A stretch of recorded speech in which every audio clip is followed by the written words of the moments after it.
আসসালামু আলাইকুম। আজকে আমরা অ্যাডভান্স মাইক্রো ইকোনমিক্স এর first chapter controversies in macro economics এর মোটামুটি আমাদের দুইটা পোর্শন পড়ানো হয়েছে, একটা হচ্ছে ক্লাসিক্যাল মডেল আর একটা হচ্ছে কেইনশিয়ান মডেল।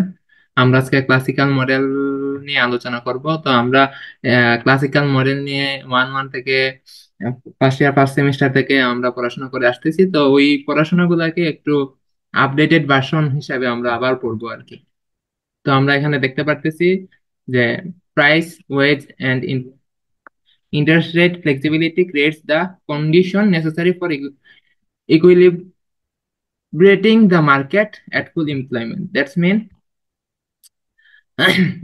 ফুল এমপ্লয়মেন্টে ইকুইলিব্রিয়াম আসার জন্য ক্লাসিক্যাল মডেল সবসময় ধরে নেয় যে price, wage and interest rate flexible থাকবে। ফ্লেক্সিবল থাকার কারণেই ইকুইলিব্রিয়ামটা ফুল এমপ্লয়মেন্টে হইতে পারে। অর্থাৎ কোনো কারণে যদি দেখা যায় আহ, আমার লেবার ডিমান্ড কমে গেছে, তাইলে কি হবে যে ফুল এমপ্লয়মেন্টে যাবে না, আনএমপ্লয়মেন্ট দেখা দিবে। কিন্তু তখন কি হবে, ওয়েজ রেটটা ফ্লেক্সিবল থাকার কারণে ওয়েজ রেট কমে যাবে, যার কারণে লেবার ডিমান্ড বেড়ে যাবে, যার কারণে আবার ফুল এমপ্লয়মেন্টে চলে যাবে। একইভাবে প্রাইসও, price level increase and decrease করতে পারে যেন ফুল এমপ্লয়মেন্টে যাইতে পারে, মার্কেট ইকুইলিব্রিয়াম ওই জায়গাতেই হবে। একই সাথে ইন্টারেস্ট রেট, অর্থাৎ কখনো যদি ইনভেস্টমেন্ট কম হয় সেভিংস এর তুলনায়, তাহলে স্বাভাবিকভাবেই ইন্টারেস্ট রেট কমে যাবে। ইন্টারেস্ট রেট কমে যাওয়ার কারণে ইনভেস্টমেন্ট বাড়বে এবং সেভিংস এন্ড ইন্টারেস্ট রেট সমান হয়ে যাবে। অথবা ইনভেস্টমেন্ট যদি কখনো খুব বেশি বেড়ে যায় সেভিংস এর তুলনায়, তখন আবার ইন্টারেস্ট রেট অনেক বেড়ে যাবে, যার কারণে ইনভেস্টমেন্ট কমবে, আবার ইকুইলিব্রিয়ামে চলে আসবে। তো যেহেতু price, wage and interest rate আমরা ফ্লেক্সিবল ধরি ক্লাসিক্যাল মডেলে, তো ইকোনমি ফুল এমপ্লয়মেন্টে ইকুইলিব্রিয়ামে পৌঁছাইতে পারে। তারপরে আমরা জানি ক্লাসিক্যাল মডেলে সবসময় মার্কেট সেলফ অ্যাডজাস্ট হয়ে যায়। যেহেতু মার্কেট নিজে নিজেই ইকুইলিব্রিয়ামে পৌঁছে যায় কারো সহায়তা ছাড়া, সেহেতু স্টেট ইন্টারভেনশন দরকার নাই। এবং শুধুমাত্র কখন স্টেট ইন্টারভেনশন, সরকারি হস্তক্ষেপ দরকার, শুধুমাত্র মার্কেট যেন ফ্রি ভাবে অপারেশন হইতে পারে সেটা এনশিওর করার জন্য। এর বাইরে গভর্নমেন্টের কোনো পদক্ষেপ নেওয়ার দরকার নেই, কারণ মার্কেট নিজে নিজেই এফিশিয়েন্ট আউটকাম এফিশিয়েন্ট আউটকামে আসতে পারে। তো স্টেটের একমাত্র কাজ হচ্ছে মার্কেট যেন ফ্রিলি অপারেটিভ থাকতে পারে সেটা এনশিওর করা এবং একটা ব্যালেন্স বাজেট দেওয়া। তো ক্লাসিক্যাল মডেলের, ক্লাসিক্যাল ইকোনমিক্স এর কিছু অ্যাজাম্পশন আছে। অ্যাজাম্পশন হচ্ছে, প্রথম অ্যাজাম্পশন হচ্ছে all economic agents are rational and সবসময় তারা কি তাদের প্রফিট অর ইউটিলিটি কি করতে চায়, ম্যাক্সিমাইজ করতে চায়, এটা আমরা সবাই জানি। এবং they do not suffer from money illusion. Money illusion that's mean আমার মানিটারি ভ্যালুতে তারা ধোঁকা না খাবে না আর কি। অর্থাৎ কারো ইনকাম বেড়ে গেল এর মানে কিন্তু তার রিয়েল ইনকাম বাড়লো না। এমন হইতে পারে তার মানিটারি ইনকাম বাড়ছে কিন্তু একই সাথে প্রাইস লেভেল বাড়ছে, যার কারণে তার রিয়েল ইনকাম কিন্তু বাড়বে না। তো সে এমন ভাবে অ্যাকশন নিবে যেন তার রিয়েল ইনকাম বা রিয়েল ইউটিলিটি ম্যাক্সিমাইজ হয়, rather than nominal income or utility. আচ্ছা, আমাদের সেকেন্ড অ্যাজাম্পশন হচ্ছে সব মার্কেট গুলো পারফেক্টলি কম্পিটিটিভ হয়। ক্লাসিক্যাল ইকোনমিক্সে আমরা পারফেক্ট কম্পিটিশনের মাধ্যমে এটা টিকে আছে। আমরা ধরে নিই যে সবকিছুতে পারফেক্ট কম্পিটিশন থাকে, যার কারণে এফিশিয়েন্ট আউটকাম চলে আসে। আর তারপর হচ্ছে পারফেক্ট কম্পিটিশনের একটা অ্যাজাম্পশন, সেটা হচ্ছে আহ, সবার কাছে পারফেক্ট নলেজ আছে। অর্থাৎ এসিমেট্রিক ইনফরমেশনের অস্তিত্ব নাই। এসিমেট্রিক ইনফরমেশন থাকলে পারফেক্টলি মার্কেট অপারেট করতে পারে না। তো আমার ফুল এমপ্লয়মেন্ট ইকুইলিব্রিয়ামে যাবে না। তো আমরা এজিউম করে নিই যে সবার কাছে পারফেক্ট নলেজ আছে, অর্থাৎ এসিমেট্রিক ইনফরমেশন নাই। Trade only takes place when market clearing price have been established in all markets. অর্থাৎ পণ্য কেনা বেচা কখন হবে, যখন ইকুইলিব্রিয়াম প্রাইসটা সেট হবে। ইকুইলিব্রিয়াম প্রাইস সেট হওয়ার আগে আসলে নেগোসিয়েশন চলতেই থাকবে। বিক্রেতারা বেশি দামে বিক্রি করতে চাইবে এবং ক্রেতারা কম দামে কিনতে চাইবে, এবং যখন ইকুইলিব্রিয়াম প্রাইস সেট হবে তখনই ট্রেডটা কন্ডাক্ট হবে। এর আগে আসলে ট্রেড হবে না। এটা একটা অ্যাজাম্পশন যেটা বাস্তবিক অর্থে আসলে খুব একটা দেখা যায় না। কারণ ইকুইলিব্রিয়াম প্রাইসে যে খুব একটা পণ্য কেনা বেচা হয় সেটা না, কারণ একই পণ্য দেখা যায় আমি এক দামে কিনলাম, তমালে আরেক দামে কিনছে, নয়নে আরেক দামে কিনছে, হইতেই পারে। তবে আমরা এজুম করতেছি যে আহ, আমাদের হচ্ছে ইকুইলিব্রিয়াম প্রাইস হওয়ার পরেই আসলে কেনাবেচাটা হবে। এজেন্ট হ্যাভ স্টেবল এক্সপেকটেশন, অর্থাৎ এক্সপেকটেশনটা স্টেবল থাকবে আমার। আহ, এখন একটা এক্সপেকটেশন, হুট করে এক্সপেকটেশনটা চেঞ্জ হবে না। এবং সবার এক্সপেকটেশন ভিন্ন থাকতে পারে, বাট সবার এক্সপেকটেশনের প্যাটার্নটা, মানে আমার এক্সপেকটেশন মোটামুটি স্টেবল থাকবে, অন্যজনের এক্সপেকটেশন মোটামুটি সেম থাকবে। এই।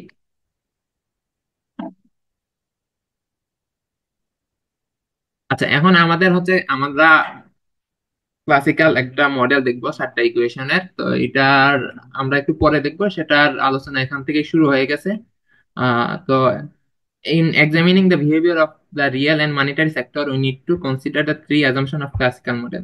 ক্লাসিক্যাল মডেলের তিনটা কম্পোনেন্ট নিয়ে আমরা দেখবো আর কি। আমাদের যে ক্লাসিক্যাল মডেলের 7টা ইকুয়েশন আছে, এই ইকুয়েশন থেকে 7টা ইকুয়েশন থেকে আমরা তিনটা বিষয় দেখবো। একটা হচ্ছে classical theory of employment and output determination, অর্থাৎ ক্লাসিক্যাল ইকোনমিতে কিভাবে ফুল এমপ্লয়মেন্টে পৌঁছায় এবং আউটপুট কিভাবে ডিটারমাইন হয় সেটা আমরা দেখবো। এবং সেলস ল অফ মার্কেট, অর্থাৎ সেটা আমরা অনেক আগ থেকে বলে আসতেছি, সেলস law that's mean supply creates in its own demand. আমরা যে পরিমাণ আউটপুট প্রডিউস করব, সে আউটপুট প্রডিউসের সাথে মানুষের ইনকামও জেনারেট হবে ততটুকু, এবং যে যে ইনকামটা জেনারেট হয়েছে তার দ্বারা সেই আউটপুটটা ক্রয় করারও সক্ষমতা তৈরি হয়ে যাবে। যার কারণে আমরা বলি যে সাপ্লাই যতটুকু হবে, ডিমান্ডও ততটুকু হবে, কারণ সাপ্লাইয়ের সাথে যতটুকু সাপ্লাই তার ইনকামও ততটুকু হইতেছে, এবং যেহেতু তার ইনকামও ততটুকু হইতেছে, সুতরাং সে এই পরিমাণ পণ্য আবার পারচেসও করতে পারবে কালেকটিভলি, একজন ব্যক্তির জন্য না, কালেকটিভ ইকোনমির জন্য।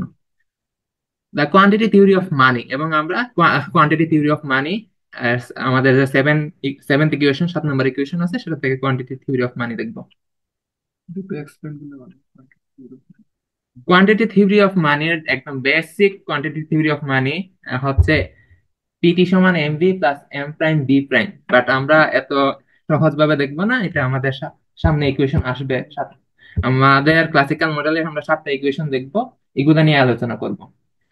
তো monetary theory of quantity theory of money main কনসেপ্টটা হচ্ছে মানি ডিমান্ড সমান মানি সাপ্লাই। মানি ডিমান্ড এবং মানি সাপ্লাই কি থাকবে সবসময়, সমান থাকবে।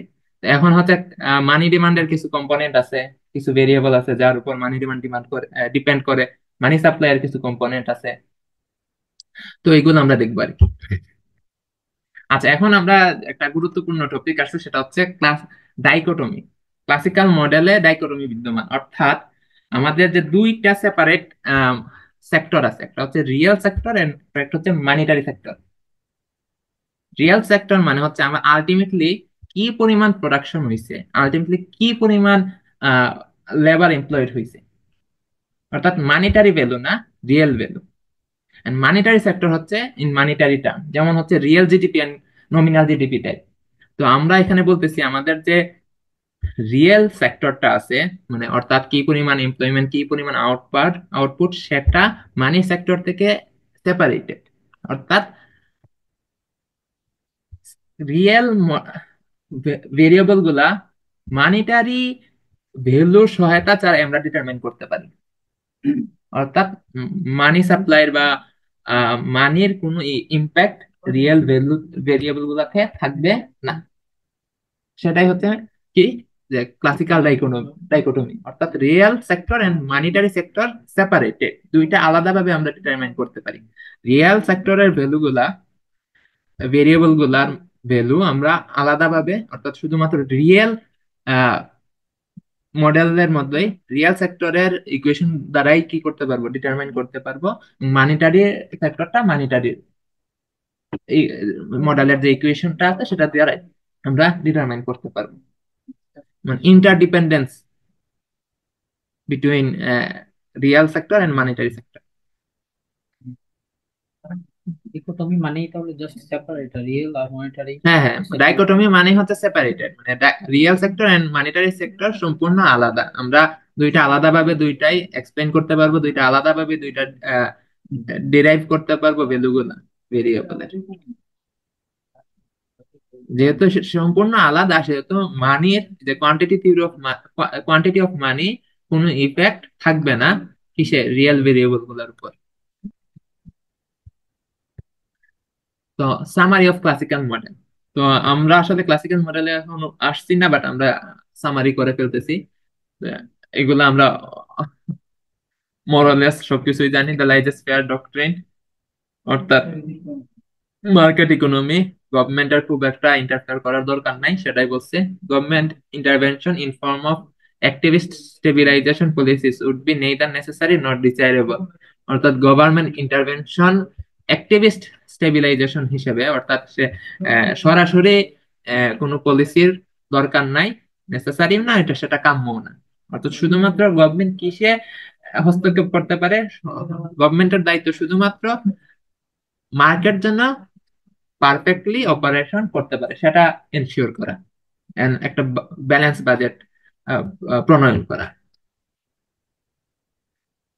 তারপর আরেকটা কনসেপ্ট হচ্ছে capitalist market economy could deviate from its equilibrium level of output and employment. কি একটা মার্কেট ইকোনমি কি করতে পারে, equilibrium level of output and employment থেকে বিচ্যুত হইতে পারে। অর্থাৎ ইকুইলিব্রিয়াম আউটপুট এবং ইকুইলিব্রিয়াম হ্যাঁ এমপ্লয়মেন্ট থেকে এটা দূরেও চলে যেতে পারে, কিন্তু সেটা হচ্ছে temporary and very short life. সেটা কিন্তু বেশিক্ষণ স্টে করবে না, অর্থাৎ ইকুইলিব্রিয়ামের বাইরে বেশিক্ষণ থাকবে না, কারণ market mechanism would operate relatively quickly and efficiently to restore full employment equilibrium.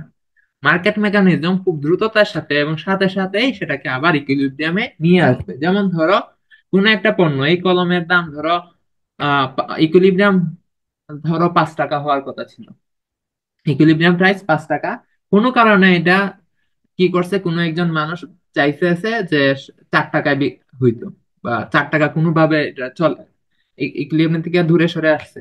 তো যেহেতু 4 টাকা হয়েছে, তাহলে এটার সাপ্লাই কি হয়ে যাবে, কমে যাবে, এবং ডিমান্ড কি হয়ে যাবে, বেড়ে যাবে। সুতরাং এখানে একটা আপওয়ার্ড আপওয়ার্ড মানে প্রাইসটা উপরের দিকে ওঠার একটা প্রবণতা দেখা দিবে, যেহেতু ডিমান্ডটা বেশি, এবং সেটা আবার 4 টাকা থেকে 5 টাকায় চলে যাবে। তো এইভাবে আমরা বলতে পারতেছি যে সব সময় ওই এমপ্লয়মেন্টে থাকবে, ইকুইলিব্রিয়ামই থাকবে। স্বল্প সময়ের জন্য সেটা কি হতে পারে, ইকুইলিব্রিয়াম থেকে বিচ্যুতি ঘটতে পারে, বাট সেটা ইন এ শর্ট টাইম সেটা আবার কি হয়ে যাবে, ইকুইলিব্রিয়ামে ফেরত চলে যাবে। ঠিক আছে। আচ্ছা, তারপর হচ্ছে invisible hand channelling self interest into some social optimum. এটা আমরা ইনভিজিবল হ্যান্ড অনেক পড়াশোনা করছি। Little attention to either which determine aggregate demand or policies to stabilise aggregate demand. অর্থাৎ এখানে ক্লাসিক্যাল মডেলে আমরা এগ্রিগেট ডিমান্ড নিয়ে খুব একটা চিন্তিত না। ঠিক আছে, কারণ হচ্ছে আমরা ক্লাসিক্যাল ইকোনমিতে কি বলা হয়, যে supply creates it's own demand. তাইলে আমরা কি বলি, যে সাপ্লাই এর উপরে সব নজর, সাপ্লাই যতটুকু করবো ডিমান্ড অটোমেটিক্যালি ক্রিয়েট হবে। তো আমরা এগ্রিগেট ডিমান্ড নিয়ে এত বেশি চিন্তিত না, যে ডিমান্ডটাকে কিভাবে বাড়ানো যাবে, কমানো যায়। ঠিক আছে, তো এটা আবার ফিসকাল পলিসির উপর নির্ভরশীল। তো আমরা তো গভর্নমেন্ট ইন্টারভেনশনটাকে ক্লাসিক্যাল ইকোনমিতে খুব একটা বিবেচনা আনি না। Full employment is the normal state of affair, অর্থাৎ ফুল এমপ্লয়মেন্ট সবসময় এক্সিস্ট করবো, এটা normal. Says law neutrality of money. Neutrality of money মানে হচ্ছে change in money supply only effect nominal variables not real variables. অর্থাৎ money supply যদি increase করে, শুধুমাত্র নমিনাল ভেরিয়েবল গুলা চেঞ্জ হবে, রিয়েল ভেরিয়েবল গুলা চেঞ্জ হবে না। যেমন আমি যদি মানি সাপ্লাই ইনক্রিজ করে, প্রাইস চেঞ্জ হবে, কিন্তু আউটপুট কি হবে না, চেঞ্জ হবে না। বা এভাবে বলতে পারি, যদি মানি সাপ্লাই বাড়ে, নমিনাল ইনকাম বাড়বে, কিন্তু রিয়েল ইনকাম বাড়বে না। মানে মানিটারি ভ্যালুতে দেখতেছি আমার ইনকাম আগে ছিল 10,000 টাকা, কিন্তু এখন হয়ে গেছে কত, 15,000 টাকা। এটা নমিনাল ইনক্রিজ হয়েছে, বাট আগে 10,000 টাকা দিয়ে আমার যে পরিমাণ পণ্য কিনতে পারতাম, এখন 15,000 টাকা দিয়ে সেই পরিমাণ পণ্যই কিনতে পারতেছি। তাহলে রিয়েল ইনকাম কি হয়েছে, সমানই রয়েছে। এটা কখন হবে, যদি মানি সাপ্লাই ইনক্রিজ করে। অর্থাৎ মানির কোয়ান্টিটি কত, সেটা রিয়েল ভ্যালুতে, রিয়েল ভেরিয়েবল গুলাতে কোনো ইম্প্যাক্ট থাকবে না।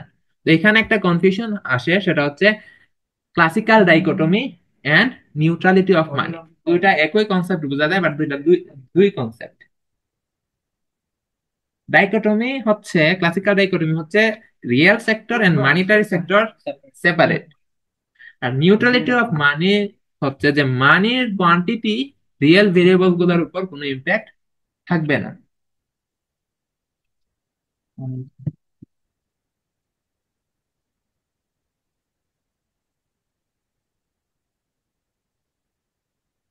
আচ্ছা, তারপর এখন আমরা চলে আসছি ক্লাসিক্যাল কমপ্লিট ক্লাসিক্যাল মডেল, অর্থাৎ এই মডেলটা নিয়ে আমরা এই চ্যাপ্টারে আলোচনা করব। দেয়ার আর 7 equation and 7 এন্ডোজিনাস variables.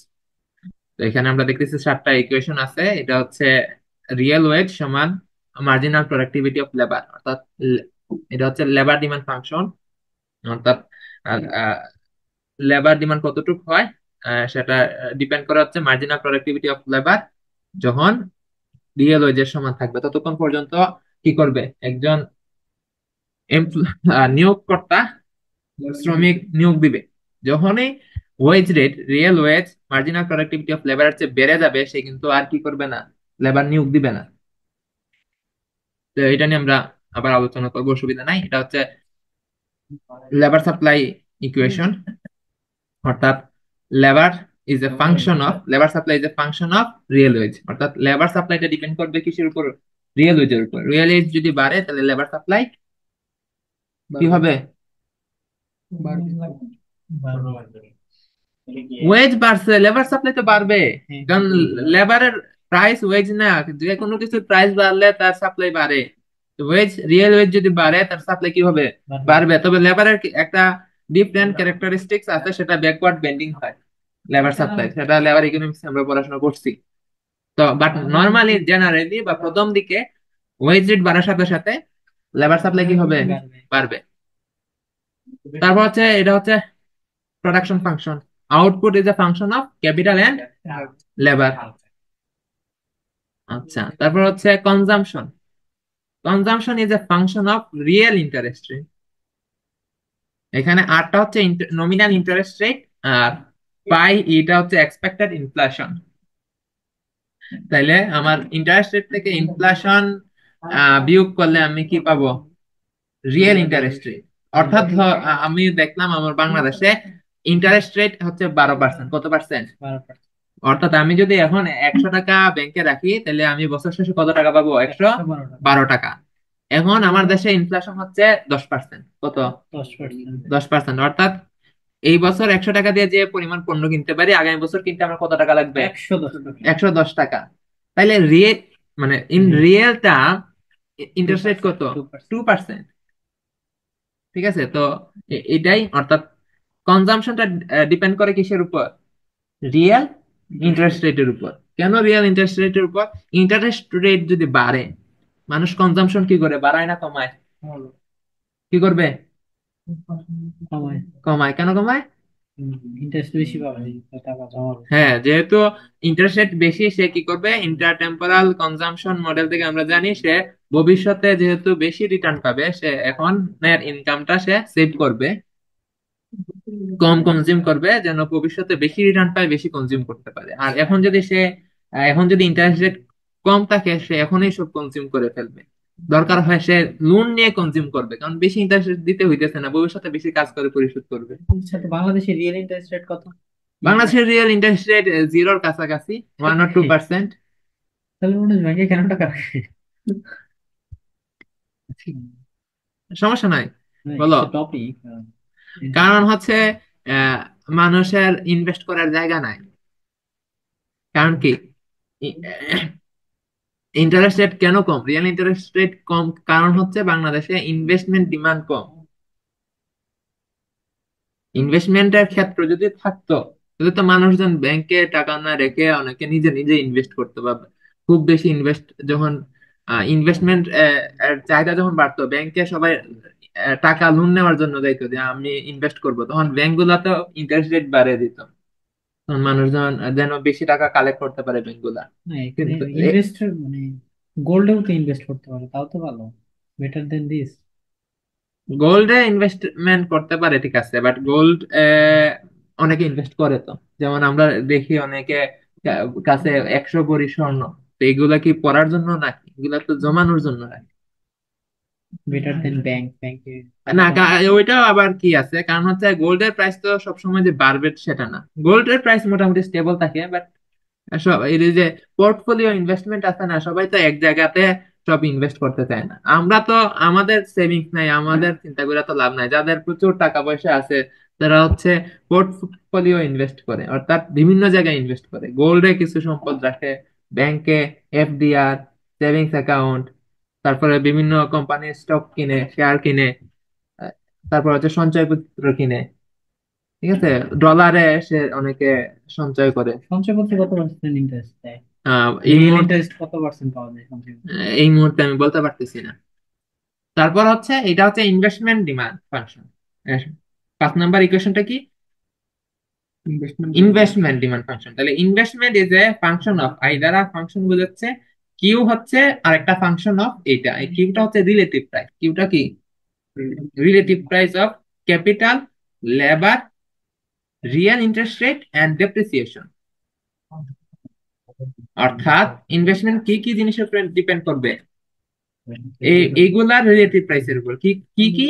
Capital, labour এর relative price, and real interest rate and depreciation. ঠিক আছে, তারপর হচ্ছে কিসের ডেপ্রিসিয়েশন? ক্যাপিটালের ডেপ্রিসিয়েশন। অর্থাৎ আমার এখানে ক্যাপিটালের ডেপ্রিসিয়েশন যদি বেশি হয়, তাহলে তো আমার ক্যাপিটালের কস্টটা বেড়ে যাইতেছে না, বেশি হইতেছে না। তো মানুষজন কি করবে? ফিজিক্যাল ক্যাপিটালে ইনভেস্ট কম করতে চাইবে।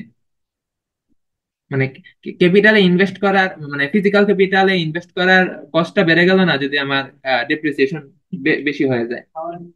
আচ্ছা, এইগুলো আমরা পরবর্তীতে পড়বো, প্রত্যেকটা ইকুয়েশন নিয়ে বিস্তর আলোচনা আছে। তারপর হচ্ছে আমার ওয়াই হচ্ছে আউটপুট, বা এটা হচ্ছে ন্যাশনাল ইনকাম বলতে পারি। ন্যাশনাল ইনকাম আইডেন্টিটি সমান হচ্ছে consumption plus investment plus government expenditure. সেটা আমরা অনেক আগ থেকে জানি। এন্ড এটা হচ্ছে কোয়ান্টিটি থিওরি অফ মানি। এটা হচ্ছে রিয়েল মানি সাপ্লাই। এম হচ্ছে মানি সাপ্লাই এন্ড পি হচ্ছে প্রাইস লেভেল। তো নমিনাল মানি সাপ্লাই কে প্রাইস লেভেল দ্বারা ভাগ করলে আমরা রিয়েল মানি সাপ্লাই পাই। তো real money supply is a function of output and interest rate. তো এখানে আর দ্বারা, ইন্টারেস্ট রেট দ্বারা আসলে ইন্টারেস্ট রেট ইন বন্ড বোঝায়। আমরা এখানে আর দ্বারা কিসে ইন্টারেস্ট রেট দেখাচ্ছি?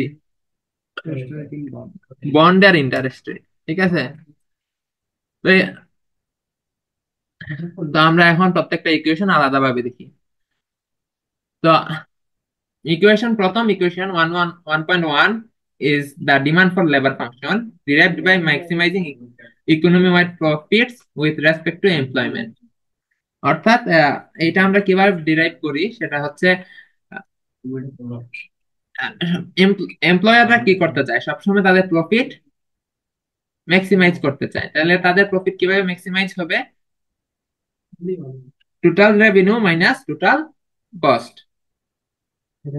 প্রফিট প্রফিট সমান কি? Total revenue revenue minus minus cost. Cost. তো রেভিনিউ তার কি হবে? Price into quantity. Price into quantity না, যে পি হচ্ছে প্রাইস, আর কোয়ান্টিটির ফাংশন কি? কোয়ান্টিটির ফাংশন হচ্ছে আমার এই যে এফ অফ কেএল। তাহলে কিউ এর জায়গায় আমি কি বসাবো? F of KL. কিউ বা ওয়াই, এখানে ওয়াই দ্বারা আমরা ডিনোট করছি।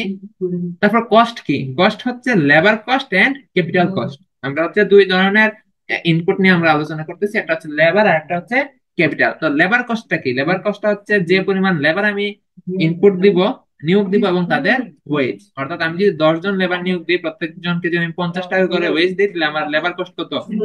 500 টাকা। এবং আরেকটা কস্ট কি? Capital cost. তো ক্যাপিটাল কস্ট সমান কি? ক্যাপিটালের কস্ট বা ক্যাপিটালের প্রাইস, যেমন লেবারের প্রাইস হচ্ছে কি? ওয়েজ। সেভাবে ক্যাপিটালের প্রাইস কি? Interest rate. তো আমরা এখানে কোন ইন্টারেস্ট রেট নিয়ে আলোচনা করব? Real interest rate. তো এটা আসলে একটা টার্ম, আর মাইনাস পাই ই একটা টার্ম, সবসময় মনে রাখবো যে এটা দুইটা টার্ম না। আর মাইনাস পাই ই কয়টা টার্ম? একটা টার্ম। তো real interest rate and plus depreciation of capital.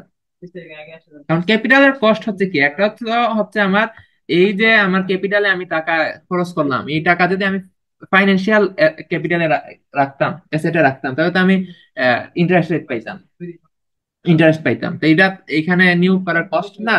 এবং সাথে আরেকটা কস্ট হচ্ছে কি, আমার আমার যে প্রত্যেক বছর ক্যাপিটালের মেইনটেনেন্স এর জন্য আমার কস্ট আছে, ডেপ্রিসিয়েশন কস্ট আছে, সেটা। এই দুইটা হচ্ছে কি? ক্যাপিটালের কস্ট। আর এখানে পি পি এখানের পিটা হচ্ছে প্রাইস অফ গুডস, মানে যে পণ্যটা উৎপাদন করতেছি, যেসব পণ্য, সেগুলার প্রাইস। আর এখানের পিটা হচ্ছে ক্যাপিটালের প্রাইস। আমি তো 5টা মেশিন আমি ইউজ করছি, তাহলে কে এর মান কত? 5। আর প্রত্যেকটা মেশিনের দাম 1,000 টাকা করে, তাহলে কত? 5,000 টাকা। মানে আমরা সাধারণত কে দ্বারা আমরা অলরেডি সাধারণত মানিটারি ফর্মে প্রকাশ করি, কিন্তু এখানে পি কে দ্বারা মানিটারি ফর্মে প্রকাশ করছি। কেটা হচ্ছে number of capital, number of machineries, এবং পিটা হচ্ছে এইসব মেশিনারিজ এর প্রাইস, প্রত্যেকটার প্রাইস মাল্টিপ্লাই করলে আমরা কত টাকার মেশিনারিজ ইউজ করতেছি সেটা পাইতেছি।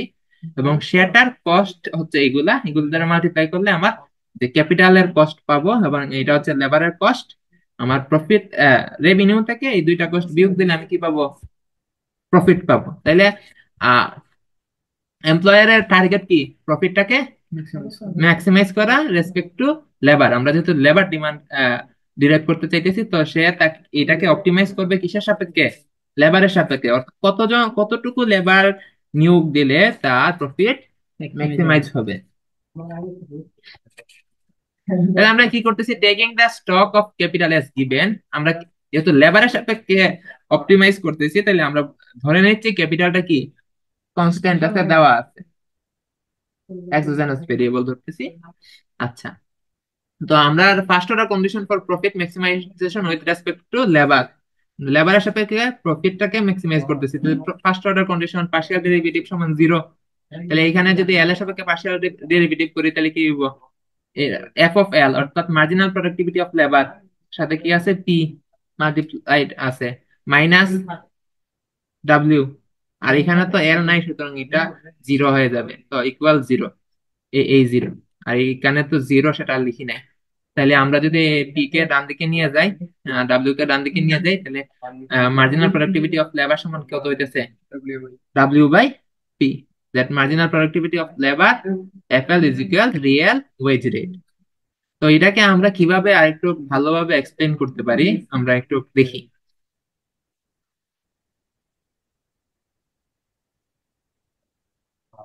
হোয়াইট বোর্ড কই? ও আচ্ছা, শেয়ারে শেয়ারে। খাতা দিলেন?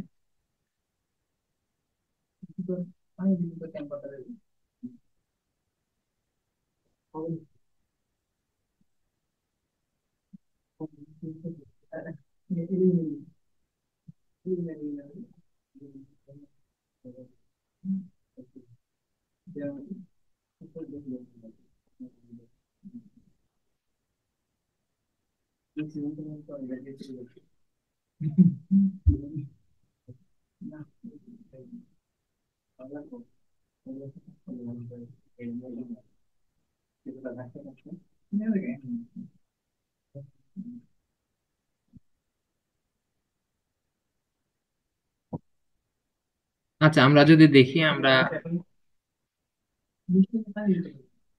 আমরা এটা এর একদম কমন কনসেপ্ট, এরপর আমরা আবার দেখতেছি। যেমন ধরো, উম,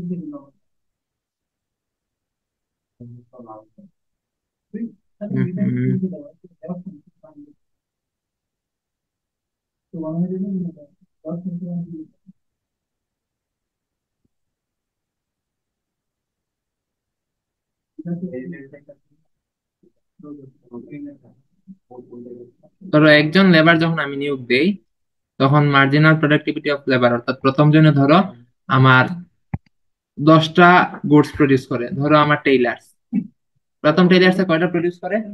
10টা। দুইজনে ধরো 18টা।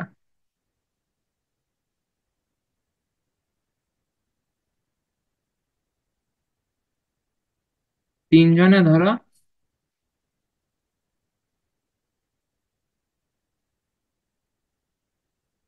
24টা।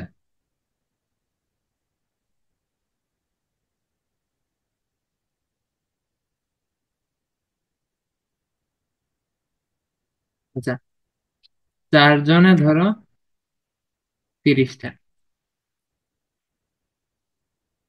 তাহলে এখানে প্রত্যেকটা গুডসের দাম যদি 10 টাকা করে হয়, তাহলে এখানে মোট কত টাকার জিনিস পাইতেছি? 100। 100 টাকার। এখানে কত টাকার জিনিস পাইতেছি?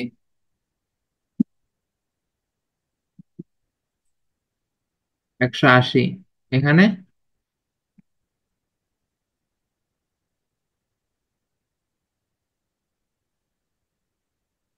240, আর এখানে 300। আচ্ছা, লেখার অবস্থা তো সেই হয়েছে।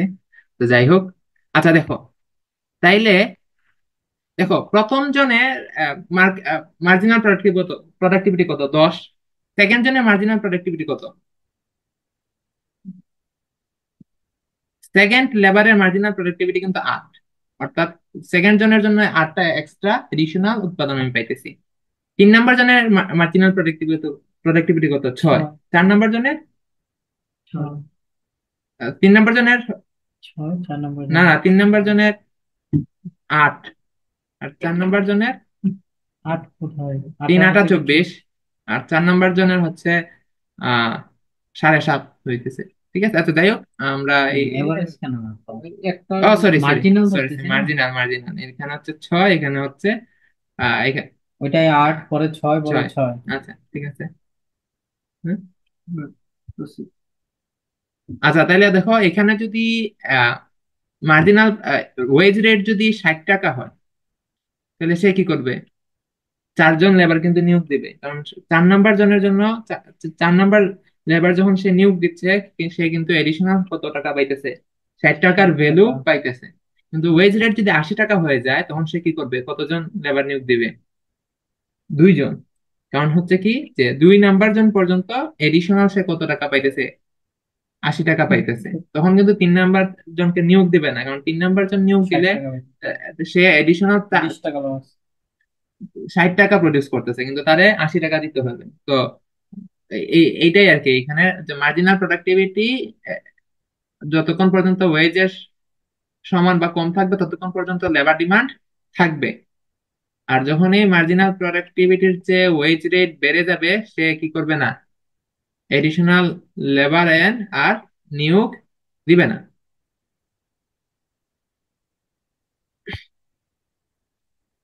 আচ্ছা, তো আমাদের প্রথম ইকুয়েশন শেষ হইলো। প্রথম ইকুয়েশন দেখাইতেছে কি? Labour demand function. আমাদের সেকেন্ড ইকুয়েশন হচ্ছে লেবার সাপ্লাই ফাংশন। তো আমরা হচ্ছে লেবার সাপ্লাই মানে পড়ছি কিসের মধ্যে? লেবার ইকোনমিক্সে। লেবার সাপ্লাই ফাংশনের দিলাম, and describe the labor leisure preference of workers। তো এটা তো একদম আমরা জানি যে লেবার কিসের উপর ডিপেন্ড করে? ওয়েজ, রিয়েল ওয়েজের উপর। এবং সেখানে আমাদের কি থাকে? লেবার লিজার প্রেফারেন্স, অর্থাৎ লেবার লিজার মডেলের মাধ্যমে কি হয়? ডিটারমাইন হয় লেবার সাপ্লাই। তো এটার জন্য আমার আলাদা লেবার ইকোনমিক্স এর জন্য ভিডিও থাকবে, ভিডিও আছে, ওইটা দেখলে এটা কভার হয়ে যাবে। বাট এটা আর দরকার নাই, ঠিক আছে? এটা কেন, তেমন কোনো কিছু নাই, এটা এমনি বোঝা যাচ্ছে, ডিরাইভেশনের কিছু নাই। তো এখানে তো সরাসরি দেওয়া আছে এল সমান এল অফ রিয়েল ওয়েজ। 3 নম্বর ইকুয়েশনটা হচ্ছে এগ্রিগেট প্রোডাকশন ফাংশন, অর্থাৎ Y is a function of capital and labour. তো আমরা এজিউম করি কি, যে দুইটা marginal products are positive but diminishing. That's mean আমি এডিশনাল একজন লেবার নিয়োগ দিলে আমার টোটাল প্রোডাক্ট কি হবে? বাড়বে। এবং তবে কম হারে বাড়বে। কম হারে বাড়বে, এবং এডিশনাল ক্যাপিটাল নিয়োগ দিলেও টোটাল প্রোডাক্ট বাড়বে। বাট এটা বাড়ার হারটা কি হবে? ধীরে ধীরে কমবে, অর্থাৎ concave. That's why second derivative কি হবে? নেগেটিভ হবে। অর্থাৎ ভাড়ার হারটা, rate of increase is decreasing, but the cross derivative কি হবে? পজিটিভ হবে। ক্রস ডেরিভেটিভ কি হবে? পজিটিভ হবে। অর্থাৎ আমার যদি ক্যাপিটাল ইনক্রিজ করে, ক্যাপিটাল যদি বাড়ায়, তাহলে লেবার বাড়ানোর সাথে সাথে আমার মার্জিনাল প্রোডাক্টিভিটি কি হবে? বেশি বাড়বে। অথবা লেবার যদি ইনক্রিজ করি, তখন যদি আমার ক্যাপিটাল ইনক্রিজ হয়, তখন টোটাল প্রোডাক্ট অনেক বেশি বাড়বে। সেইটা আর কি বুঝাইছে? কোনটা? শূন্য থেকে বড় ক্যাপিটাল, শূন্য থেকে বড় লেবার। এই যে এটা marginal productivity of labour. Marginal productivity of labour জিরোর চেয়ে বড়। অর্থাৎ কি, এফ অফ মানে আমি এডিশনাল একজন লেবার যদি নিয়োগ দেই, তাহলে যে টোটাল প্রোডাক্টটা যতটুকু চেঞ্জ হবে সেটা পজিটিভ হবে, অর্থাৎ বাড়বে আগের তুলনায়। কম বাড়ক বেশি বাড়ক কি হবো? বাড়বো। ক্যাপিটাল যদি আমি এডিশনাল নিয়োগ দিই, সেটাও মোট উৎপাদনকে কি করবে, বাড়াবে, কম বাড়াক বেশি বাড়াক, বাট ইনক্রিজ করবে, নট ডিক্রিজিং। আর সেকেন্ড ডেরিভেটিভটা কি, নেগেটিভ, অর্থাৎ আমার যে বাড়ার হার, একজন লেবার নিয়োগ দিলে যতটুকু বাড়বে, দুইজন লেবার নিয়োগ দিলে এই কম হারে বাড়বে। তার চেয়ে কম বাড়বে, তিনজন লেবার নিয়োগ দিলে তার চেয়ে আরেকটু কম বাড়বে, অর্থাৎ বাড়ার ডিগ্রেশন। রেটটা কি হবে, সবসময় কমতে থাকবে। এটা আচ্ছা। হচ্ছে সেকেন্ড ডেরিভেটিভ। হ্যাঁ। তারপর হচ্ছে আমাদের 4 নাম্বার ইকুয়েশন। 4 নাম্বার ইকুয়েশনটা হচ্ছে কি আমাদের consumption function. Consumption function is a function of কি, রিয়েল ইন্টারেস্ট রেট। ঠিক আছে। তো আমরা দেখছি হচ্ছে এটা রিয়েল ইন্টারেস্ট রেটের উপর ডিপেন্ড করে, real interest rate on bonds. এবং আমরা ধরে নিই কি তাই, এটা first derivative less than zero, অর্থাৎ ইন্টারেস্ট রেট যদি বাড়ে তাহলে কনজাম্পশন কি হবে, কমবে। কমবে, সেটা আমি আগেই বলছি। কারণ হচ্ছে ইন্টারটেম্পোরাল সাবস্টিটিউশন ইফেক্ট। তো এখানে দুইটা প্রিমাইস আছে, যে যদি ইন্টারেস্ট রেট ইনক্রিজ করে তাহলে future future consumption relative to current consumption কি হয়, মানে ফিউচার কনজাম্পশনটা বেশি করি আমরা কারেন্ট কনজাম্পশনের চেয়ে করতে চাই যদি ইন্টারেস্ট রেট ইনক্রিজ করে। আর increase in interest rate induce household to save larger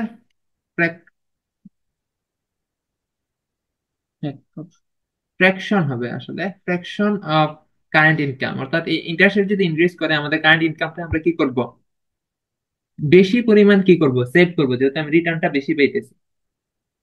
তাহলে আমরা দেখতে পাইতেছি ইন্টারেস্ট রেট যদি বাড়ে, দুইটা উপায়ে আমাদের কনজাম্পশনটা কি হবে, কমবে, কারণ আমি ফিউচারে বেশি কনজিউম করতে পারবো বর্তমানের তুলনায়।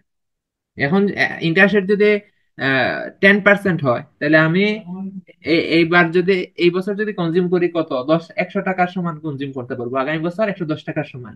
বাট ইন্টারেস্ট রেট যদি 25% হয়ে যায়, তাহলে আমার এই বছর যদি 100 টাকার সমান কনজিউম করতে পারি, এটা যদি না করি তাহলে আমি আগামী বছর 125 টাকার সমান কনজিউম করতে পারবো, তাহলে আমি বেশি কনজিউম করতে পারতেছি। সেই জন্য আমরা কি করব, ফিউচারে কনজিউম করার চেষ্টা করব।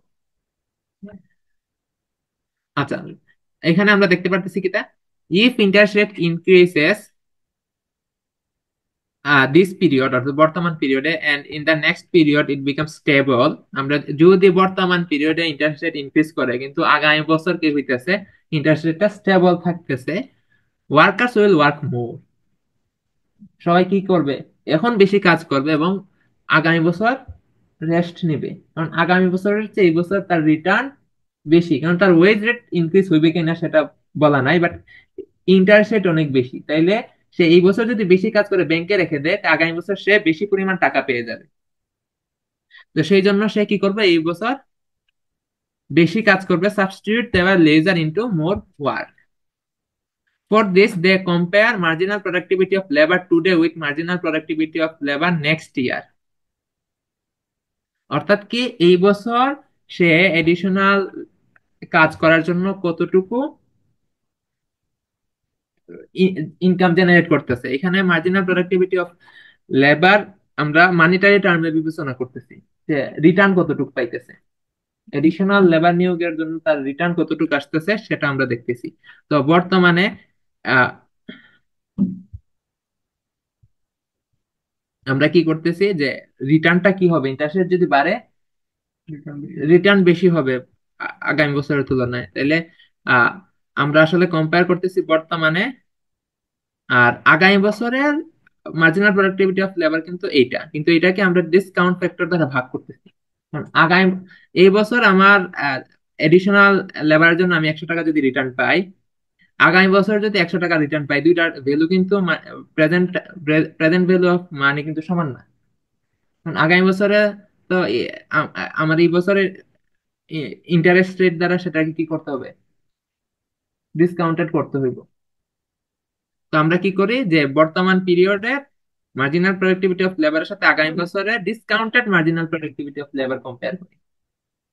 তো যদি আমার এইটা বেশি হয় তাহলে আমি এখন কি করব, কাজ বেশি করব। আর যদি আমার এইটা বেশি হয়, এই ডিসকাউন্ট ফ্যাক্টর এর সাথে অ্যাডজাস্ট করার পরেও যদি এটা বেশি হয়, তাহলে আমি এই বছর অলসতা করব, লেজার বেশি নিব, আগামী বছর থেকে কি করব, কাজ বেশি করব। আচ্ছা, intertemporal substitution effect and distinction with income. আমরা দেখি এখানে কি আছে, the real present value of spending over period 1 and 2 is C1 plus C2 divided by 1 plus R. অর্থাৎ আমরা দুইটা পিরিয়ডে, আমরা এখানে একটা গ্রাফিক্যাল এক্সপ্লেনেশন দেখব। এটা হচ্ছে ইন্টারটেম্পোরাল কনজাম্পশন মডেল। আমরা পিরিয়ড ওয়ানে যে পরিমাণ কনজিউম করব সেটার ভ্যালু আমরা ধরতেছি কত, C1। এবং আমরা সেকেন্ড পিরিয়ডে অর্থাৎ নেক্সট পিরিয়ডে যতটুকু কনজিউম করবো সেটা হচ্ছে C2, বাট সেটা আমার ডিসকাউন্ট ফ্যাক্টরের সাথে কি করতে হবে, অ্যাডজাস্ট করতে হবে। আমি বর্তমানে ফার্স্ট পিরিয়ডে 100 টাকা কনজিউম করলাম, আর সেকেন্ড পিরিয়ডে 120 টাকা কনজিউম করলাম। তাহলে কিন্তু প্রেজেন্ট ভ্যালুতে আমি বলতে পারবো না দুই পিরিয়ড মিললে 100 এবং 120, 220 টাকা সমান কনজিউম করছি। কারণ হচ্ছে আগামী বছর 120 টাকার ভ্যালু কিন্তু বর্তমান পিরিয়ডে কম।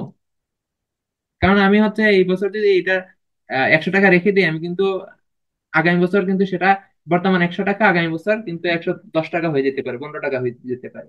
আগামী বছরের 100 টাকা বর্তমান প্রেজেন্ট ভ্যালুতে এটা 90 টাকা হইতে পারে। সেজন্য আমরা কি করব, এটা হচ্ছে আমাদের মোট কনজাম্পশন দুইটা পিরিয়ডে, সেটা আমরা কি তার প্রেজেন্ট ভ্যালুতে আমরা প্রকাশ করতেছি। তো আমরা এখানে দেখতে পারতেছি আমাদের এখানে হচ্ছে প্রেজেন্ট কনজাম্পশন আর এটা হচ্ছে ফিউচার ফিউচার কনজাম্পশন। তো আমার ওল্ড বাজেট লাইন ছিল এটা। আমরা অর্থাৎ এখানে আমার সকল ইনকাম, প্রেজেন্ট ইনকাম আর ফিউচার ইনকাম সমস্ত যদি আমি কি করে ফেলি, প্রেজেন্ট ইনকামে কনজিউম করে ফেলি, আমি এতটুকু কনজিউম করতে পারবো। অর্থাৎ আমি বর্তমানে ইনকামের সব তো কনজিউম করতেছি, আগামী বছর যে ইনকাম করবো সেটাও কনজিউম করে ফেলতেছি। তাহলে আগামী বছর আমি কি করব, শুধুমাত্র ইনকাম করে ওই যে লোন নিয়ে করতেছি তো সেগুলা রিপে করব। আর এইটা হচ্ছে এই পয়েন্টে দেখাইতেছে হচ্ছে আমি এই প্রেজেন্ট কনজাম্পশন জিরো, সব ফিউচারে করব। তো এই বছর আমি কিছুই কনজিউম করবো না, সব ইনকাম রেখে দিব, আগামী বছরকে কি করব, কনজিউম করব। তাইলে আমি এতটুকু পাইতেছি। এবং এগুলার এই যে আমরা যদি কানেক্ট করি তাহলে প্রত্যেকটা কম্বিনেশন, যে কোনো কম্বিনেশন আমরা কি করতে পারবো, কনজিউম করতে পারবো। ঠিক আছে, তো আমাদের কাজ কি, আমাদের কাজ হচ্ছে ইউটিলিটি ম্যাক্সিমাইজ করা। তো আমাদের ইনডিফারেন্স কার্ভ ছিল এটা IC1। তাহলে আমরা দেখতে পারতেছি এটা ট্যানজেন্ট হয়েছে এখানে C1। তাহলে আমরা C1 পরিমাণ প্রেজেন্ট কনজাম্পশন করব, এবং C2 পরিমাণ ফিউচার কনজাম্পশন করব। এখন যদি ইন্টারেস্ট রেট বেড়ে যায়, ইন্টারেস্ট রেট বাড়লে আমার প্রেজেন্ট কনজাম্পশন করার সক্ষমতা কি হবে, কমে যাবে। কারণ আমি বর্তমানে যতটুকু কনজিউম করতে পারতেছি সেটা তো আছে, প্লাস কি ফিউচারে যে ইনকাম করতাম সেটাও যদি আমি প্রেজেন্ট এখনই ভোগ করে ফেলি, যেহেতু আমার ইন্টারেস্ট রেট বেশি, তাইলে আমার বেশি ইন্টারেস্ট দিতে হবে না। আমি যদি ভবিষ্যৎ ইনকামটা নিয়ে আসি, তাহলে আমি কি আগের মতো আর টাকা ধার নিতে পারবো, এখন বেশি ইন্টারেস্ট দিতে দেওয়া লাগবে। তাহলে আমার কি করতে হইব, আমি যদি ভবিষ্যতে 100 টাকা ইনকাম করি, আমি যদি ধরি, এবং সেটা যদি আহ 20% ইন্টারেস্ট রেট হয় থাকে, তাহলে আমি 80 টাকা কিন্তু আনতে পারবো। 80 টাকা বর্তমানে কনজিউম করতে পারবো, কিন্তু এটা যদি বেড়ে 50% হয়ে যায়, তাহলে আমি কতটুকু, 50 টাকা কনজিউম করতে পারবো। তাহলে দেখতে পারতেছি যদি ইন্টারেস্ট রেট বাড়ে তাহলে আমার প্রেজেন্ট কনজাম্পশন করার পসিবিলিটি কি হয়ে যায়, কমে যায়। কিন্তু ফিউচার কনজাম্পশন আমি বেশি করতে পারবো। কারণ কি, আমি যদি বর্তমানে কিছু কনজিউম না করি, আমি সব যদি রেখে দিই, আগের তুলনায় এখন বেশি রিটার্ন পাইতেছি, তাহলে ভবিষ্যতে আমি বেশি টাকা কনজিউম করতে পারবো। সেই জন্য আমার যে বাজেট লাইন সেটা কি করছে, রোটেট করছে, স্টিপার হয়ে গেছে। তো বর্তমান ইনডিফারেন্স কার্ভ যেহেতু বাজেট লাইন চেঞ্জ হয়েছে, তাহলে আমার ইকুইলিব্রিয়াম পয়েন্টও কি হবে, চেঞ্জ হবে। তো এখানে চলে আসছে, দেখতেছি আমি কি প্রেজেন্ট কনজাম্পশন কমে গেছে, ফিউচার কনজাম্পশন বেড়ে গেছে। তো নর্মাল বিষয়, যদি আমার ইন্টারেস্ট রেট বেড়ে যায় তাহলে আমি কি করব, প্রেজেন্ট কনজাম্পশন কমাবো, ফিউচার কনজাম্পশন বাড়াবো। তাইলে consumption is a function of real interest rate, এবং অর্থাৎ কনজাম্পশনটা রিয়েল ইন্টারেস্ট রেটের উপর ডিপেন্ড করে, এবং রিলেশনটা হচ্ছে কি, নেগেটিভ। ইন্টারেস্ট রেট যদি বাড়ে আমি কনজাম্পশন কি করব, কমিয়ে দিব। ক্লিয়ার? আচ্ছা, এখন হচ্ছে আমাদের ইনভেস্টমেন্ট ফাংশন। এটা একটু ট্রিকি, ঠিক আছে, বা একটা এটা বুঝতেও একটু অসুবিধা হয়। তো আমরা একটু মনোযোগ দেই, এই সবাই মনোযোগ দাও। আচ্ছা, তো investment is a function of, I দ্বারা ফাংশন বোঝাচ্ছে, কিউ আরেকটা ফাংশন, আর কিউটা হচ্ছে রিলেটিভ প্রাইস দেখাচ্ছে, যে কিসের কিসের উপর ডিপেন্ড করে, capital, labour, real interest rate, depreciation এগুলা রিলেটিভ প্রাইসের is the investment function that relates real investment spending by firms I to the relative price Q defined by আচ্ছা এখন এটা হচ্ছে তো আহ, একটা ফাংশন কিউ অফ এগুলা এই ফাংশনটা কিরকম হয় ফাংশনটার এক্সপ্রেশন হচ্ছে এটা productive marginal productivity of capital minus depreciation divided by real interest rate অর্থাৎ এইটা হচ্ছে real rate of return to capital অর্থাৎ আমি ক্যাপিটাল থেকে কি পরিমাণ রিটার্ন পাচ্ছি অর্থাৎ এডিশনাল একটা ক্যাপিটাল যদি আমি আহ, এ- এ- নিয়োগ করি তাহলে আমি আউটপুট কতটুকু পাইতেছি এখন আউটপুট কতটুকু পাইলে এটা কিন্তু রিয়েল আউটপুট না কারণ আউটপুটের সাথে আমার ডেপ্রিসিয়েশনটা কি করতে হইব অ্যাডজাস্ট করতে হইব আমি হচ্ছে আমি কি করলাম আমার মুরগির ফার্ম আছে ঠিক আছে তো আমার আউটপুট এই বছর আমার 100টা মুরগি উৎপাদন হয়েছে তা আমার কি রিয়েল আউটপুট 100টাই আমার তো ক্যাপিটাল হিসেবে আমার কাছে ধরো 200টা মুরগি আছে যেগুলা থেকে আমি 100টা মুরগি উৎপাদন করছি 200টা মুরগির মধ্যে মইরা গেছে কি 20টা তা আমার এই যে আমার বিক্রির জন্য যে 100টা মুরগি উৎপাদন করছে এই জায়গা থেকে 20টা নিয়ে ওইখানে রাখতে হইব না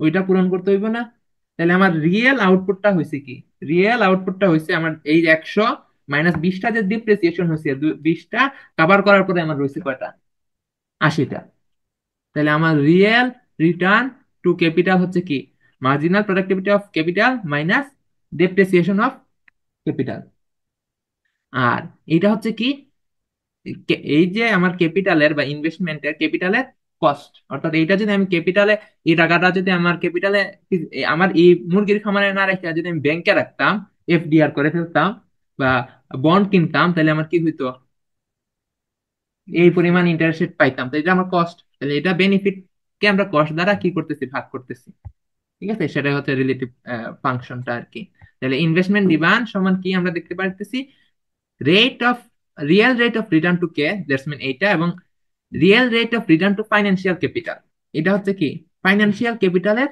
রিটার্ন মানে ফাইন্যান্সিয়াল ক্যাপিটালের রিটার্নটাই হচ্ছে ফিজিক্যাল ক্যাপিটালের কস্ট মানে অপরচুনিটি কস্ট আর কি ঠিক আছে সেটা আমরা বুঝতে পারতেছি অর্থাৎ এইটা যদি রিটার্নটা যদি বেশি হয় কস্টের চেয়ে তাহলে মানুষজন কি করবে ইনভেস্ট বেশি করবে আর কষ্ট যদি বেশি হয়ে যায় ইনভেস্ট কম কম করবে করবে। বা আমরা এইভাবে বলতে পারি যে ফিজিক্যাল ক্যাপিটালে রিটার্ন যতটুকু তার চেয়ে যদি ফাইন্যান্সিয়াল ক্যাপিটালে রিটার্ন বেশি থাকে তাহলে মানুষজন মুরগির খামার দিবে না ব্যাংকে টাকা রাখবে ব্যাংকে টাকা রাখবে। ব্যাংকে টাকা রাখবে আর যদি মুরগির খামারের রিটার্ন যদি বেশি। ব্যাংকের রিটার্নের চেয়ে বেশি থাকে তাহলে মানুষ মুরগির খামার দিবে ঠিক আছে তো এটাকে marginal productivity of capital minus depreciation divided by real interest rate ঠিক আছে তো ওই আমি যা বলছি সেগুলা এখানে লিখা এগুলার বলার দরকার আছে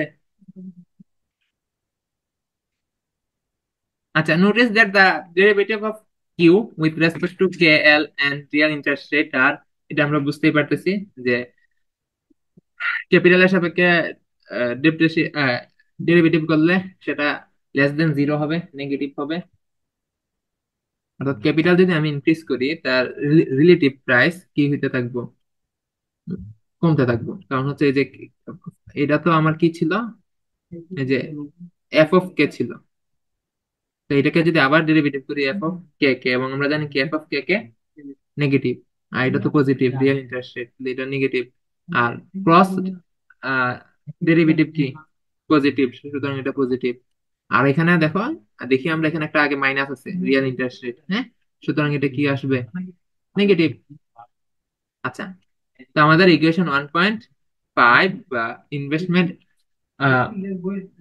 ইনভেস্টমেন্ট ফাংশনের আলোচনা শেষ এখন আমরা আসি যে এটা খুবই আমরা সবাই জানি এগ্রিগেট ডিমান্ড ফাংশন বা সরি এগ্রিগেট ডিমান্ড না এগ্রিগেট ইনকাম একটা দেশের is the income identity linking aggregate real output এটা নিয়ে আর তেমন আলোচনা নাই এটা মানে সব সময় আমরা বলে আসতেছি আই সমান সি প্লাস আই প্লাস জি এখন কথা হচ্ছে এই যে এখন আমরা পরবর্তীতে এগুলো আবার বলা আছে আমি এখন বলে ফেলতেছি এই যে 1.6 পর্যন্ত যেসব ইকুয়েশন সেগুলো হচ্ছে রিয়েল সেক্টর। 1.6 পর্যন্ত কি রিয়েল সেক্টর, সেখানে কি কোথাও মানির কথা আসছে? সরি, প্রাইজের কথা আসছে? প্রাইজের কথা আসে না। এখন বলতে পারো ওই প্রথমে তো প্রাইস আসছে। প্রাইস কিন্তু একটা স্বাধীন চলক হিসেবে আমরা আনছি না, সেটা আনছি হচ্ছে, প্রাইসটাকে আনছি আমরা হচ্ছে এই যে রিয়েল ওয়েজটা বার করার জন্য। মানে আমাদের ভেরিয়েবল কিন্তু ডাব্লিউ আর পি আলাদা না, ভেরিয়েবল কিন্তু W by P, real wage. এখানে আমরা যদিও বা পি দেখতেছি, সেটা কিন্তু আসলে আলাদা কোনো ভেরিয়েবল না। আর এটা কিন্তু পিটা কিন্তু এখানে কোনো এফেক্ট ফেলতেছে না, কারণ পি যদি বেড়ে যায় তাহলে রিয়েল ওয়েজ রেট কিন্তু কমে যাচ্ছে। মানে রিয়েল ওয়েজ রেট আমাদের, আমরা বলছি কি যে কি মার্জিনাল লেবার ডিমান্ড ডিপেন্ড করবে কিসের উপর? Real wage and marginal productivity of লেবারের উপর। Real wage and marginal productivity of লেবারের উপর। তো আমার প্রাইস যদি বেরো যায়, তো আমার তো প্রাইসের বিষয় না, আমি তো দেখবো রিয়েল ওয়েজ। রিয়েল ওয়েজ কমে গেছে, সুতরাং আমার ডিমান্ড বেড়ে যাবে, লেবার ডিমান্ড। ঠিক আছে। তো আমরা দেখতে পারতেছি যে আমাদের যে এই প্রথম ছয়টা ইকুয়েশনের ছয়টা এন্ডোজেনাস ভেরিয়েবল আছে। ছয়টা এন্ডোজেনাস ভেরিয়েবল হচ্ছে রিয়েল ওয়েজ, রিয়েল ওয়েজ, তারপর হচ্ছে লেবার, কোয়ান্টিটি অফ লেবার, তারপর হচ্ছে আউটপুট, কনজাম্পশন, ইনভেস্টমেন্ট, ইনভেস্টমেন্ট, এটা তো আউটপুট তো আছেই। একটা হচ্ছে labour demand and labour supply. আচ্ছা, তো আমাদের, সরি, ছয়টা তো, এই যে ছয়টা, হ্যাঁ ছয়টা হয়েছে, labour supply and labour demand. তা আমাদের এখানে কয়টা আছে? ছয়টা এন্ডোজেনাস ভেরিয়েবল ডিটারমাইন কিন্তু হইছে, কিন্তু এখানে কোনো মানের ফাংশন আছে নাই, সরি মানি বা প্রাইসের ফাংশন আছে নাই। তাহলে আমরা দেখতেছি যে রিয়েল ভ্যালু গুলা, রিয়েল ভ্যালু কি, রিয়েল ওয়েজ কত, রিয়েল ভ্যালু কি, margin, labour demand, labour supply, কি পরিমাণ লেবার এমপ্লয়মেন্ট হইতেছে, সেটা হচ্ছে রিয়েল ভ্যালু। কি পরিমাণ আউটপুট হইতেছে, সেটা রিয়েল ভ্যালু। কি পরিমাণ কনজাম্পশন হইতেছে, সেটা রিয়েল ভ্যালু। কি পরিমাণ ইনভেস্টমেন্ট হইতেছে, সেটা রিয়েল ভ্যালু। এই রিয়েল সেক্টরটা সম্পূর্ণ আলাদা ভাবে, অর্থাৎ মানিটারি সেক্টরে যাওয়ার আগেই সেগুলো আমরা কি করতে পারতেছি, ডিটারমাইন করতে পারতেছি। সেটাই হচ্ছে ক্লাসিক্যাল ডাইকোটমি, অর্থাৎ সেপারেটেড। আমাদের রিয়েল ভ্যালু বার করার জন্য মানিটারি সেক্টরে যাওয়ারই দরকার নাই।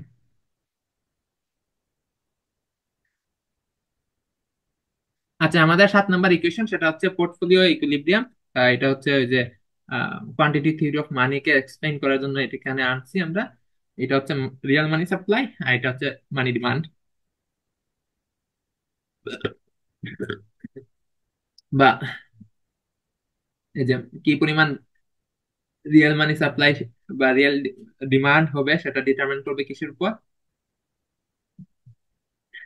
যে এম বাই পি হচ্ছে real money demand, and phi of Y R আর হচ্ছে রিয়েল মানি ডিমান্ড, দুইটা সমান থাকবে। ঠিক আছে। তো মানি ডিমান্ড, কি পরিমাণ রিয়েল মানি ডিমান্ড মানুষ মানি ডিমান্ড করবে, সেটা ডিপেন্ড করবে কিসের উপর? এখানে আউটপুট ইনকাম ইনকাম। এবং রিয়েল ইন্টারেস্ট রেট। এখন এখানে যে আউটপুট আসছে, সেটা আসলে প্রক্সি ভেরিয়েবল। সেটা কি প্রক্সি ভেরিয়েবল? কি কারণ হচ্ছে আউটপুটের উপর কিন্তু মানি ডিমান্ড ডিপেন্ড করে না। মানি ডিমান্ড ডিপেন্ড করে আসলে কি পরিমাণ পণ্য ট্রানজাকশন হইতেছে সেটার উপর, অর্থাৎ কি পরিমাণ পণ্য কেনা বেচা হইতেছে সেটার উপর মানি ডিমান্ড ডিমান্ড করে, ডিপেন্ড করে। অর্থাৎ যদি বেশি পরিমাণ পণ্য কেনা বেচা হয়, তাহলে এই কেনা বেচা করার জন্য বেশি টাকা দরকার। আর কেনা বেচা যদি কম হয়, তাহলে টাকার প্রয়োজন কম। কারণ মানে কি, মিডিয়াম অফ ট্রানজাকশন। তাহলে আমরা ট্রানজাকশন, একটা দেশে কি পরিমাণ গুডস এন্ড সার্ভিস ট্রানজাকশন হইতেছে সেটা জানা ডিফিকাল্ট। তো সেটাকে আমরা কি দ্বারা প্রক্সি ভেরিয়েবল ইউজ করতেছি? ইনকাম বা আউটপুট। কারণ হচ্ছে আউটপুট যদি বেশি হয়, তাহলে নর্মালি ট্রানজাকশনটাও কি হবে? বেশি। বেশি হবে। আর এখানে আমরা নমিনাল ইন্টারেস্ট রেট দেখতেছি, রিয়েল ইন্টারেস্ট রেট দেখতেছি না। তো নমিনাল ইন্টারেস্ট রেটটা প্রক্সি হিসেবে আনছি কিসের? রিয়েল ইন্টারেস্ট রেটের। ঠিক আছে। তো ওই এজিউম দ্যাট ইনকাম বা আউটপুট যদি বাড়ে, তাহলে মানি ডিমান্ড কি হবে? বাড়বে। যেহেতু প্রোডাকশন বা আউটপুট বাড়ছে, তাহলে ট্রানজাকশনও বাড়বে। মানুষ বেশি বেশি জিনিস উৎপাদন হচ্ছে, কেনা বেচা বেশি হইব। তাহলে কেনা বেচা যদি বেশি হয়, টাকা বেশি প্রয়োজন হইব। এবং এখানে কি আছে, পাই অফ আর, অর্থাৎ মানি ডিমান্ড কে আমরা ডিফারেন্সিয়েট করতেছি ইন্টারেস্ট রেটের সাপেক্ষে। সেটা হচ্ছে কি নেগেটিভ। কারণ ইন্টারেস্ট রেট যদি বাড়ে, আমাদের মানি ডিমান্ড কি হয়ে যায়, কমে যায়। কারণ আমরা ব্যাংকে টাকা রেখে দিব। আমরা কনজিউম কম করব না, কনজিউম কম করলে আমাদের টাকা কম প্রয়োজন। ঠিক আছে। আচ্ছা, তো এইখানে আমরা দেখতে পারতেছি assuming that at any movement the stock of capital is fixed. আমরা এখানে আরেকটা অ্যাজাম্পশন হচ্ছে, আমাদের ক্যাপিটাল কে আমরা সবসময় কি ধরছি, ফিক্সড ধরছি। ইকুয়েশন ডিটারমাইন 7 এন্ডোজেনাস ভেরিয়েবল, 7টা এন্ডোজেনাস ভেরিয়েবল আমরা এখানে ডিটারমাইন করতে পারতেছি। সেটা হচ্ছে labour, real wage, output, consumption, investment and interest rate. Sorry, interest rate আমি আগে বলতে ভুলে গেছিলাম। Interest rate, labour demand labour supply আসলে আলাদা না। কারণ হচ্ছে আমরা আসলে কোয়ান্টিটি অফ লেবার ডিটারমাইন করি, কি পরিমাণ লেবার এমপ্লয়েড আছে। মানে লেবার ডিমান্ড এবং লেবার সাপ্লাইয়ের মাধ্যমে এই যে কোয়ান্টিটি অফ লেবারটা কি হয়, ডিটারমাইন হয়। এবং রিয়েল ওয়েজটা ডিটারমাইন হয় লেবার ডিমান্ড এবং লেবার সাপ্লাইয়ের মাধ্যমে।